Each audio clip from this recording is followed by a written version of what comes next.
the first time since Bifrost was destroyed, the Nine Realms are at peace. They're well reminded of our strength, and you have earned their respect and my gratitude. Thank you.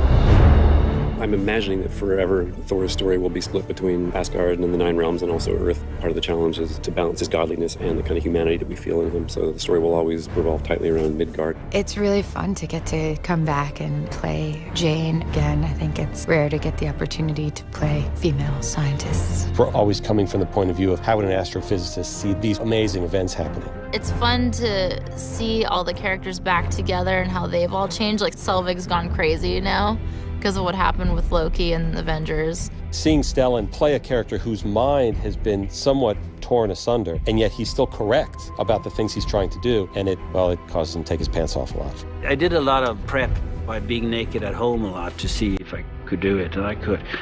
And the first one is that real fish out of water quality with Thor on Earth, which played so well. The natural thing to do seemed to be to reverse that, take a human up into the Nine Realms and into Asgard. I was really happy about Jane going to Asgard. We have to do that again. It's such a grand scale, and it really feels sort of operatic when you see just how large everything is. Alan wanted to expand our sense of the world. He wanted to sort of deepen and shade it. This is the race that the Vikings worshipped. There's a sort of medieval feel, but there's also a science fiction kind of quality to it. We're trying to make sure that the medieval doesn't overwhelm and that there's a big dollop of tech in everything, because the whole idea is that the Asgardians aren't really supernatural. They have this extraordinary technology which would seem to us to be magic. That's a quantum field generator, isn't it? It's a soul forge. Does the soul forge transfer molecular energy from one place to another?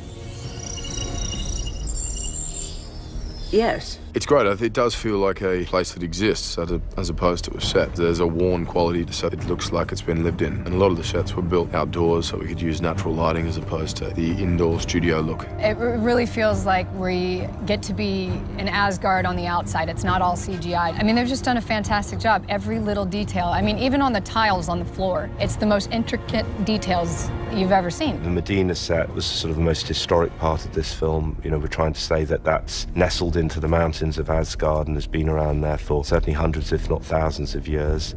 And that was just simply a world where we wanted to mix an ancient architecture, or certainly an earlier architecture, into something as the city grows above us. It becomes much more modern and futuristic. Any chance that we could allow to have any vegetation or any animals, birds, horses, we felt that in the first one we didn't feel how Asgard lived, and in this one we try to make sure that we give you that feeling of a full-on city.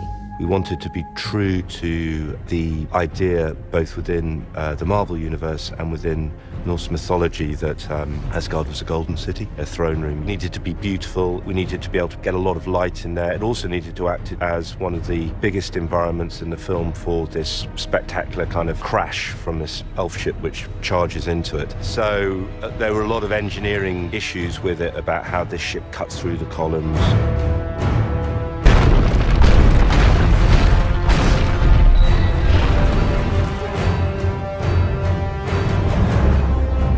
My first day's filming was me destroying Odin's throne. There's a vast, cavernous hall. When you see a set like that, or you see a set like this, you realize that your performance has got to dominate that scale, you know, otherwise you're gonna get lost. It needs high definition performing to leap out of a set like this. Stand down, creature. Thor's mother and Loki's mother, Frigga, played by Rene Russo, has a much bigger part in this film. Who are you? I am Malekith, and I would have what is mine.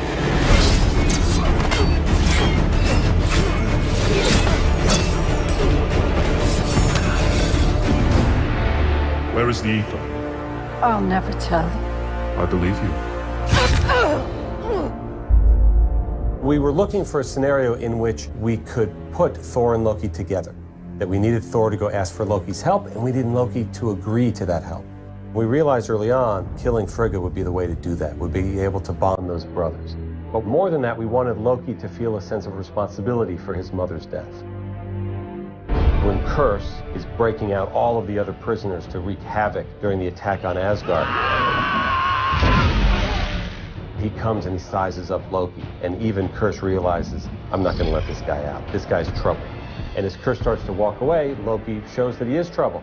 You might want to take the stairs to the left. Kurse does that, and of course ultimately ends up killing Frigga. Loki's indirect responsibility for the downfall of Asgard, his secondary aiding of the Dark Elves and Kurse, breaks him. And now Thor needs Loki because he needs to find Svartalheim, he needs to find the Dark Elves, and he appeals to Loki's need for vengeance. He needs to avenge the death of his mother. You help me escape Asgard, and I will grant it to you. Vengeance and afterward this cell. Loki's the only person with the key to the back door, essentially, and this dramatic event gives them a chance to escape. We knew that we wanted Loki to be more ambiguous in this movie. In the Avengers, we wanted him to be the pure villain. In the Dark World, we want it to be a much more complex relationship. There's probably an element where Thor and Loki were in the very first film, the beginning, when they were brothers, you know, and there was that friendship, or sort of, there was a less hatred involved. There is, I think, we get to a place where there's more of that this time around, you know? And also, Thor gets to really ask Loki, what do you want? You know, what's this about? What, like, why? How did we get here? And also apologize. Yeah, okay, I maybe played a part in that, but, you know, I think he's able to confront Loki and say it's about time that you kind of recognize your role in this. What help were you in your cell? Who put me there? Who put me there? You know damn well. You know damn well who. She wouldn't want us to fight. Well, she wouldn't exactly be shocked. So we decided we needed to bring in a bad guy. We needed to bring in a guy who was so bad that it would force Thor and Loki to need to team up, and that's where Malekith came in. You know, suddenly Thor and Loki are bound together on the same journey, going up against Malekith with the same goal, but completely different ways of going about it. Malekith's backstory goes back at least 5,000 years. He's an ancient villain with a very, very big chip on his shoulder. He has almost a godlike status among the elves, and he is a slippery character, even in the audition talking to Alan. I thought, how do we make him more interesting than just a cackling fiend? And it was Alan's sensibility and the way we spoke together about the project that made me feel we could perhaps give Malekith some complexity, because that's what the audience demand. He came to conquer our world and found it already dead by my hand. The whole world that they've created for the Dark Elves, from the sets and in the locations, you know, shooting out at Iceland, just there's an epic feel to it.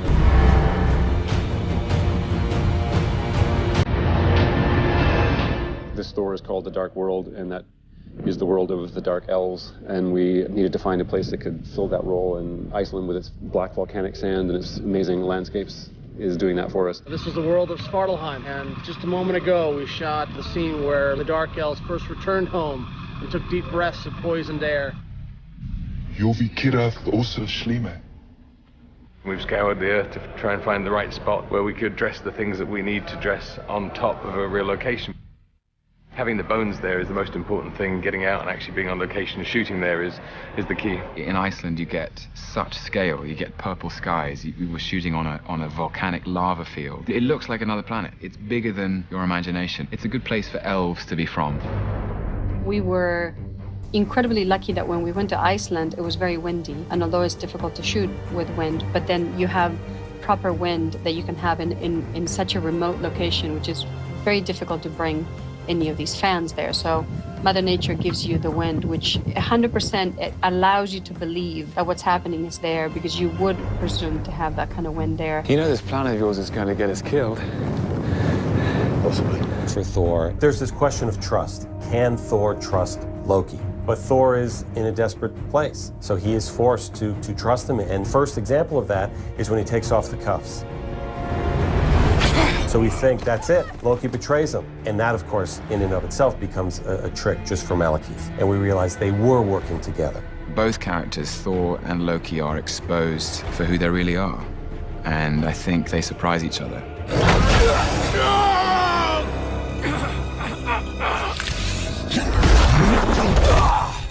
Loki probably, in his heart, wants to be worthy. And the way he achieves that worthiness, the way he achieves his redemption, his salvation, is to ultimately sacrifice himself for Thor and for Jane. He goes down with the ship. It's, I hope, a very cathartic and moving moment by saving his brother's life and avenging his mother's death. Loki seemingly sacrifices himself to help save Thor. We think he's wounded, but it wasn't a death blow for the powerful Asgardian. I'll tell Father what you did here today. I didn't do it for him. Thor now is heading into a battle with Malekith, the person who killed his mother, the person that Thor believes, at least, is responsible for the death of his brother. And Thor has all of that rage and all of that motivation going into our final battle.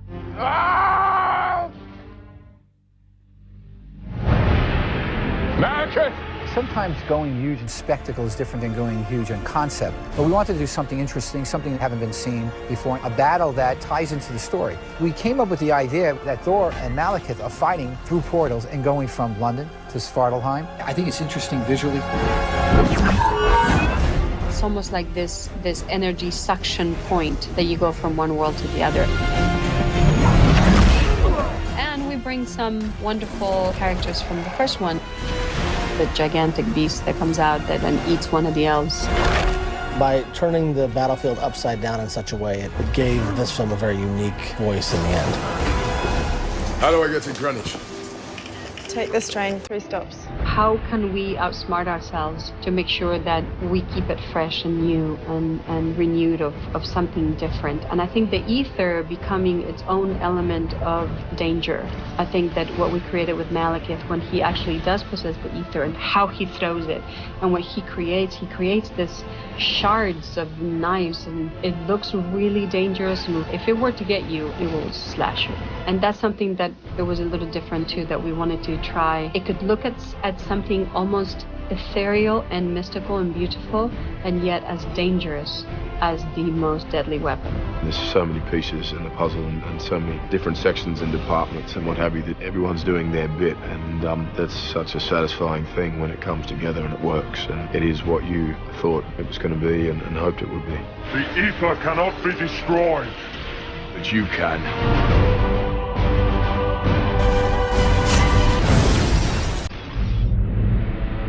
Thor returns to Asgard and realizes what he wants. He doesn't want to be king. He doesn't want to be on the throne. Loki, for all his grave imbalance, understood Bull as I know I never will. The brutality, the sacrifice, it changes you.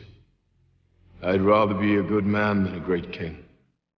Go, my son.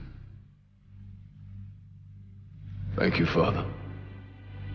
We're left at the end of this movie with the 2 brothers, both achieving essentially what they want. Thor realizing he wants to be with the Avengers. He wants to be with Jane. He wants to see what it would be like to be protector of this world. He's not meant to lead from sitting on top of the universe. And Loki, who always wanted to sit on that throne, is doing just that.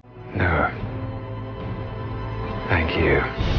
The really exciting thing about the world of Thor is you have at the center of it a man who is wrestling with his identity. He's arguing with his father. He has a very complicated relationship with his brother, which is where I come in. And he has a woman he loves. And I think all of the characters within that landscape are infused with a humanity, and a humanity that seems to reflect our own. And then alongside it, you have fantastic explosions and action set pieces that are intrinsically cinematic, that they thrill you and they excite you, and that's why we all love the movies, is because it's like magic, and that's why we're all doing it, is for that magic moment.